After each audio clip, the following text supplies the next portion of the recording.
In this video, I will show you how to make words pop up on TikTok videos. Firstly, you need to open up the application, then you need to tap on the plus icon for the creation setup, and when you get there, you're going to be available to take a look on that site to simply get a video on it.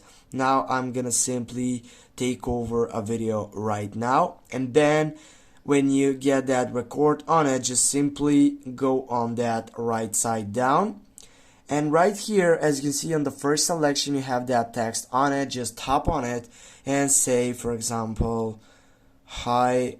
And right now, if you want to simply take over that setup, as you can see, you have set duration. Now go for set duration, and you can choose up when you want to take up that words to pop up onto this TikTok video. Now I will choose this duration, and now as you can see, when the video started it doesn't show up, but then when the time goes on, yeah, now it is appears on my site. Also, if you tap on it and go edit, you can choose up the side for bold section, or you can choose up the color of it, and also it will get up the same things.